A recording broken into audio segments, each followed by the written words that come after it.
Close your eyes and imagine the world of the trenches, mud, rain, and distant thunder. Feel the cold seep into your bones as soldiers search for a scrap of food to survive. Hear the quiet whispers, the rustle of rats, the hiss of distant gunfire fading into the night. Tonight, we drift through history, not with fear, but with the soft rhythm of a story meant to soothe.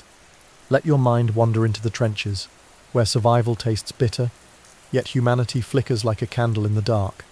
Close your eyes and imagine the world of the trenches, mud, rain, and distant thunder. Feel the cold seep into your bones as soldiers search for a scrap of food to survive. Hear the quiet whispers, the rustle of rats, the hiss of distant gunfire fading into the night. Tonight, we drift through history, not with fear, but with the soft rhythm of a story meant to soothe. Let your mind wander into the trenches, where survival tastes bitter, yet humanity flickers like a candle in the dark. Close your eyes and imagine the world of the trenches, mud, rain, and distant thunder. Feel the cold seep into your bones as soldiers search for a scrap of food to survive.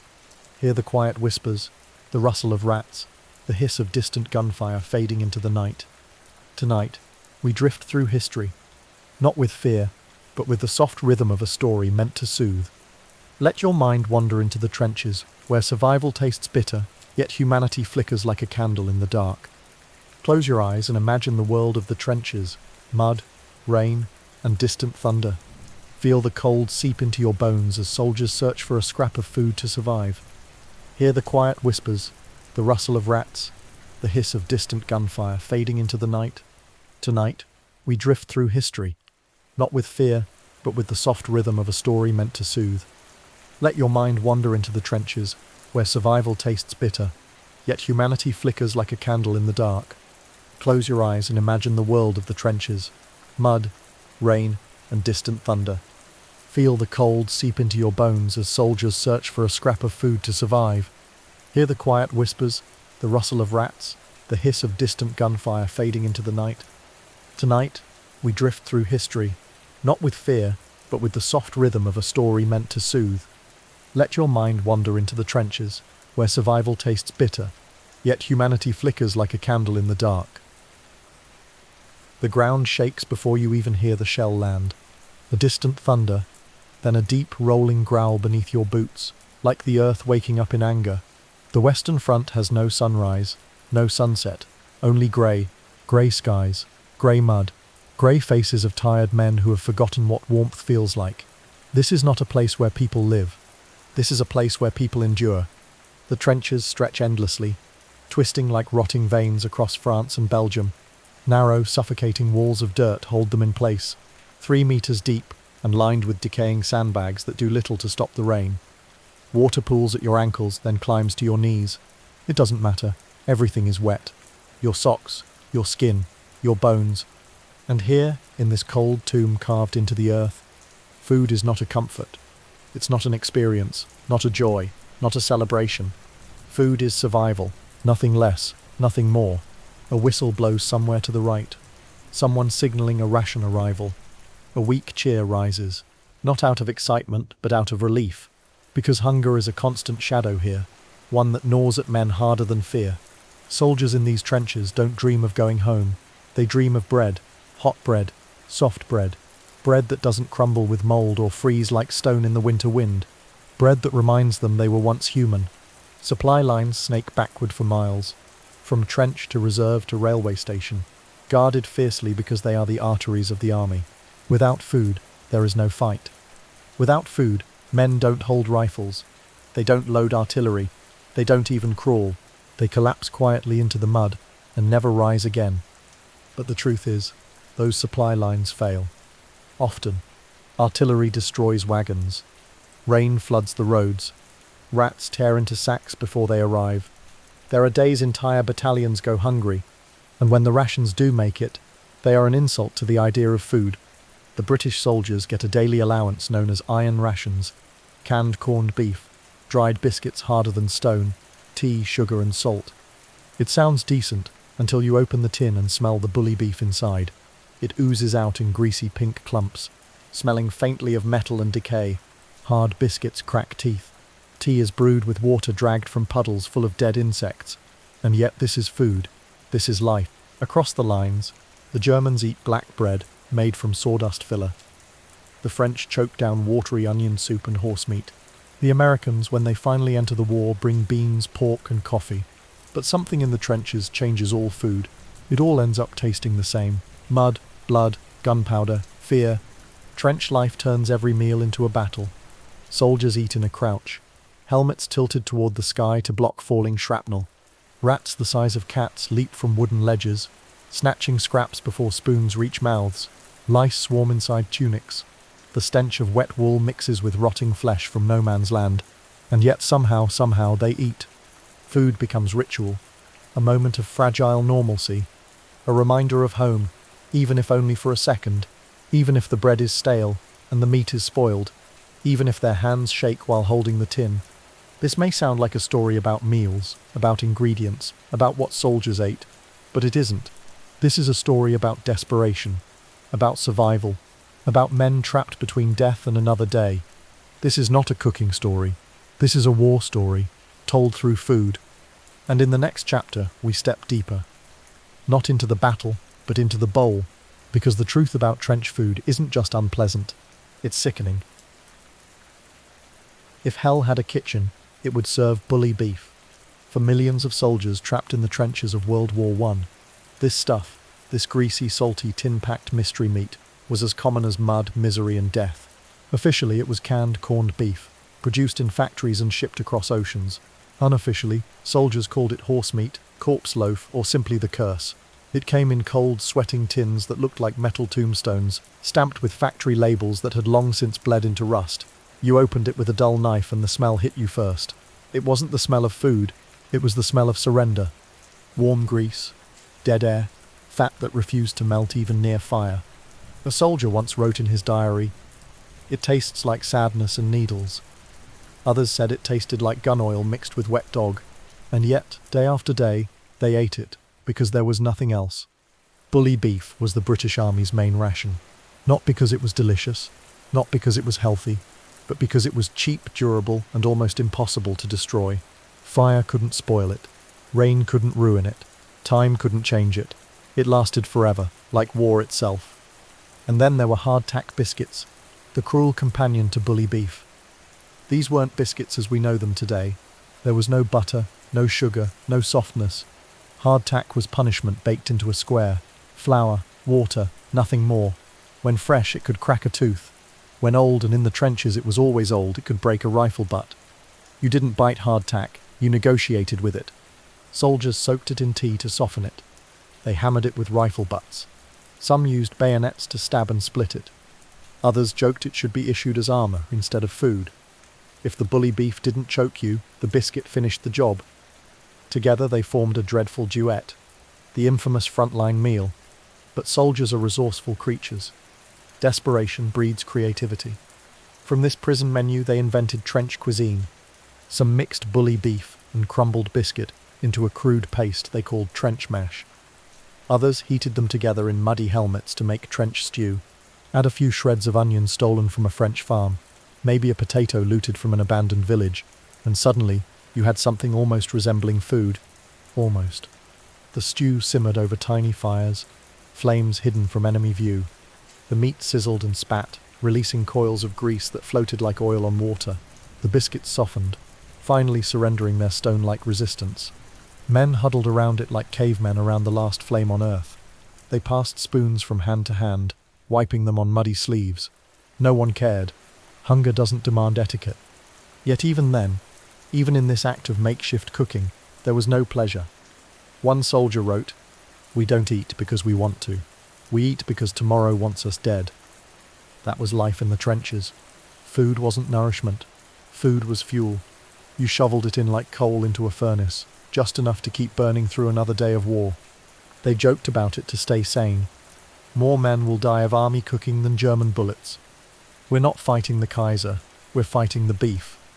If hell freezes over, at least the bully beef will still be edible. Laughter kept them alive. But behind those jokes was a quiet truth. A man can survive fear. He can endure cold.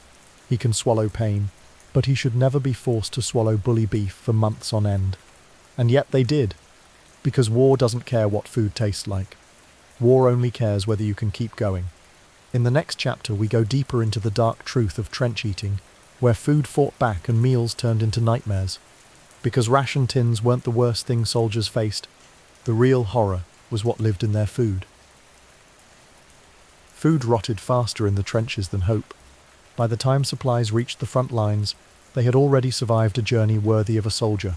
Transported across oceans, bombed by artillery, lost in mud, dropped in ditches, and sometimes soaked in rain and trench water, they arrived as ghosts of meals.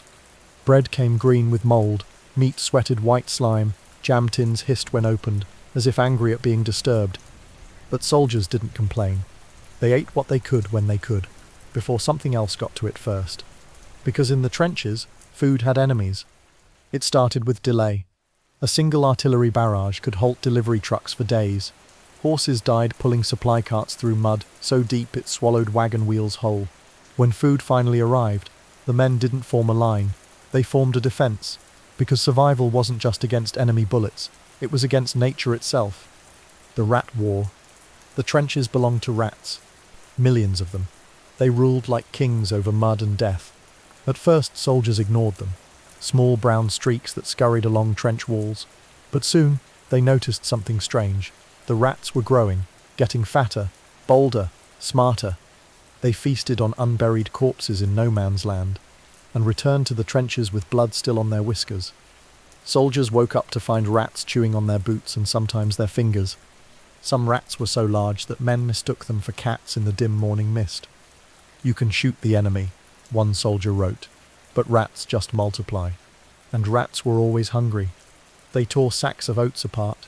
They gnawed through wooden crates of biscuits. They jumped into open tins of bully beef and fought each other inside them, their slick bodies twisting like eels in grease. Soldiers would reach into ration boxes, only to pull out half-eaten bread, dragged through rat droppings. Men tried to kill them. They set traps, shot them, stabbed them, beat them with rifle butts. But killing one rat was pointless. 10 more always came. Maggots on the menu. If the rats didn't get the food first, the maggots did. Open a tin of beef, maggots. Slice bread, maggots. Lift a cheesecloth, maggots writhing like living rice. Meat was stored underground in dugouts where dampness became decay. In the dark, the food came alive. Worms ate through fat and muscle. Maggots wriggled deep inside bread crusts, invisible until you tore it in half. Some soldiers picked them out, others didn't bother. Protein, they joked. They had a saying. Close your eyes and chew. If it moves, swallow fast. When hunger wins, hunger wins. There were days when even bully beef didn't arrive. Days when biscuits turned to chalk in the rain. Days when a man could feel his stomach shrinking inside him. And so they turned to the enemy they hated most, rats, and made them dinner. They trapped them with scraps, skinned them, cooked them over small flames. Rat meat was stringy, sour, and smelled like burnt cloth, but men ate it anyway. Seasoned only with hunger. One soldier wrote, "If you had told me last year I would eat rat, I would have laughed. This year, I ate 2. Food wasn't just eaten, it was earned, fought for, guarded like treasure. In the trenches, every meal was a battle. It wasn't farm to table, it was trench to mouth, if you survived long enough to swallow. And even then, the horror didn't end, because sometimes the worst thing wasn't what soldiers ate, it was what they had to drink. And in the next chapter, we uncover a truth few history books ever mention: how men survived death by drinking from hell itself. Hunger is a quiet killer. It doesn't scream like artillery or bleed like a bayonet wound. It waits, it patiently strips away strength, then pride, then humanity. In the trenches of World War I, hunger didn't just visit, it moved in. Food was never enough. Rations were late, stolen, ruined, or rationed so thin that a grown man could finish his daily supply in 3 bites. At first, soldiers tried to ration properly. They followed orders. But war eats rules faster than fire eats wood. Soon, survival demanded something uglier: desperation. When there was no food, soldiers didn't stop eating. They simply stopped eating food. One of the most common trench meals wasn't even on the ration list. Soldiers made grass soup, if you could call it that. They filled battered mess tins with rainwater from shell craters, and plucked fistfuls of grass and weeds growing behind trenches. Boil it long enough, they thought, and maybe it becomes soup. Maybe it becomes edible. But boiling didn't remove the bitter taste or the dirt. Still, it filled the stomach. When you're hungry, one soldier wrote, warm water tastes like courage. Tea was sacred to British soldiers. It was more than a drink. It was a ritual, a memory of home. But trench tea was not comforting. It was brewed with the only water available, filthy trench water, filled with mud, algae, worms, even tiny pieces of dead rats washed into the flooded dugouts. They strained it through socks, dirty socks, socks alive with lice. But they drank it anyway. Add enough sugar, they said, and you could forget everything else. Even the war. Bread was life. Hard, mouldy, sour bread, still life. Soldiers scraped off the green fuzz and pretended not to see the black rot beneath it. If the bread fell into the mud, and everything eventually fell into the mud, they brushed it off and ate it anyway. Sometimes mud was the only thing that gave bread weight. One soldier wrote, if mud killed you, we'd all be dead. But there were darker days. Days after battle, when stretcher bearers were slow and corpses lay near the trenches. Bread was dropped, recovered, eaten, stained with mud and blood. No one talked about those meals. But they happened. In occupied towns, desperation pushed soldiers beyond obedience. They sneaked into abandoned houses, stealing from cupboards like starving ghosts. Eggs, potatoes, onions, apples.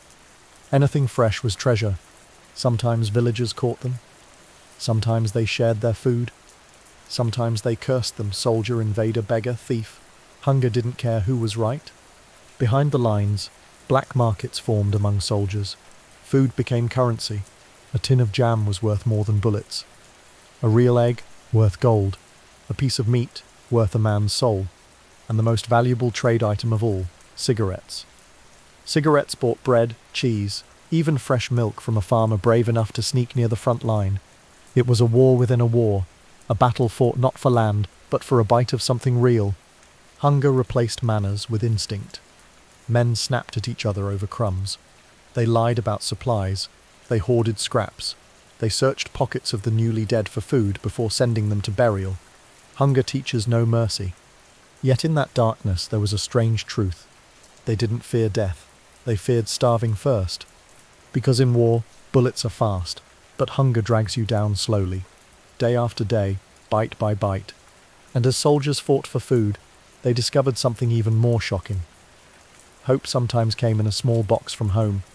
In the next chapter we find light in the mud, the emotional power of food, and the meals that reminded soldiers they were still human. Amid mud, blood, and endless gunfire, tiny miracles appeared in the most unexpected forms. Sometimes it wasn't a new trench, a lull in shelling, or a warm fire. Sometimes it was food. Small parcels, sent from homes thousands of miles away, became lifelines. Wrapped in brown paper, tied with string, they carried more than calories, they carried hope. A loaf of bread from a mother, cakes from a sister, jam from a fiancé, chocolate from a little brother, carefully pressed between layers of newspaper. Soldiers tore open these parcels with hands that had been blistered by rifles, frozen by rain and stained with mud and blood. The smell alone was enough to stop time. Sweet, warm, human smell. A pause in the nightmare of the trenches. For a few moments they could remember life beyond the war, the taste of home, of care, of comfort. Some parcels brought tears. Not from hunger, not from joy, from the shock that someone somewhere remembered them. That amid the ceaseless machinery of death, there existed humanity. A cake could be more powerful than a bullet. A bit of chocolate sweeter than peace itself. Then came Christmas, 1914. The guns fell silent along parts of the Western Front. Soldiers crept from their trenches, wariness etched into every movement. And then, astonishingly, they shared food. British and German men swapped tins of bully beef for chocolate, bread for sausages, cigarettes for tea. Ratatouille simmered on French stoves, black bread from German rations exchanged for slices of British cake. Amid barbed wire and corpses, for one day, food became truce.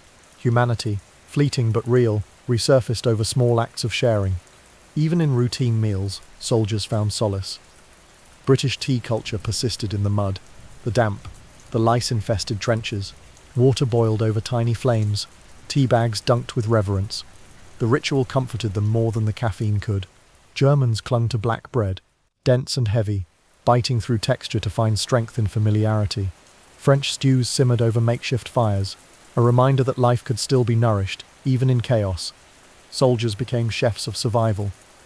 They made something from nothing. A mix of scavenged vegetables, spoiled meat, and hard biscuits could transform into a stew that, at the very least, tasted like victory over starvation. It was crude, it was often disgusting, but it was hope in edible form. Every morsel eaten slowly, deliberately, was a rebellion against despair. Food did more than sustain bodies. It bound men together, sharing a slice of bread, trading a tin of jam, passing chocolate through hands smeared with mud. It reinforced the fragile threads of camaraderie.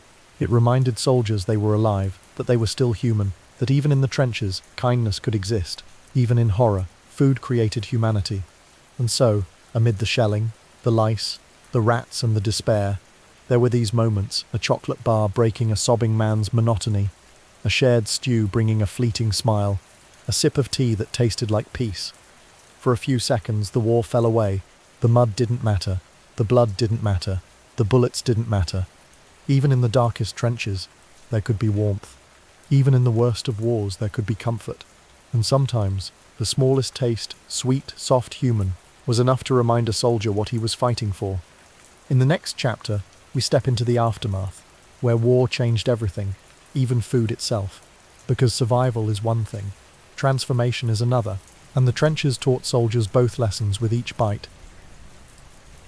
The war ended, but the echoes of hunger did not. Millions of men returned home, carrying wounds that no bandage could cover.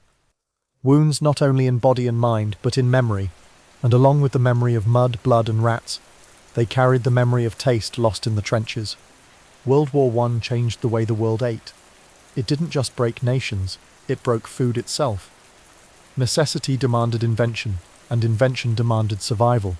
For the first time, canned food was produced at an industrial scale, not as a luxury, not as a convenience, but as a weapon against death by starvation. Bully beef may have been hated, but it kept men alive. Soldiers depended on it, and the world learned from it. Out of this desperation, new foods were born. Instant coffee, bitter and thin, became a lifeline for sleepy sentries on endless night watches. Army chocolate, often just sugar and fat pressed into a tin, offered brief sweetness in the grey mud. Canned milk, once an oddity, suddenly became a daily necessity, a way to keep children nourished at home while fathers fought in Europe. Military scientists studied men as if they were living experiments. Calories were counted, protein measured, minerals catalogued. They learned that the average soldier required far more than any home-cooked meal could provide under battlefield conditions. Their research laid the foundation for modern survival rations, MREs, and emergency food kits, edible lifelines for explorers, astronauts, and soldiers alike. But for the men in the trenches, these innovations were a double-edged sword. Food kept them alive, yes, but it stole flavor. Every bite became mechanical. Every meal was functional. The sweet taste of chocolate couldn't mask the stench of mud and rats. Bully beef retained no warmth, no comfort, just grease, salt, and survival. Bread, biscuits, soups. Everything became a reminder that life had become a matter of endurance, not enjoyment. Soldiers adapted, of course. They scavenged, they shared, they made stews from scraps. They stole fruit, vegetables, and eggs from nearby farms. They found hope in a parcel from home, solace in a cup of tea, courage in a shared slice of bread. And yet, the war had trained them to eat out of necessity, not desire. Hunger had become routine. Desperation had become habit. Even when the war ended, the lesson remained. Food was no longer just food. It was fuel. It was medicine. It was a tool of survival. And perhaps most importantly, it was a mirror of the human spirit, resourceful, desperate, hopeful, and enduring.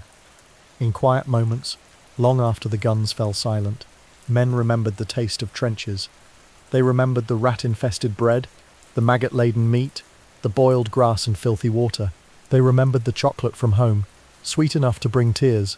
They remembered sharing, laughing, and surviving. For them, food wasn't flavor. Food was survival. And that survival, bitter and brave, changed the world forever. It changed how we preserve, transport, and ration food. It changed how we fight hunger and feed armies. But above all, it left a mark on the men who endured it. The men who learned in mud and blood that a meal is never just a meal. It is hope.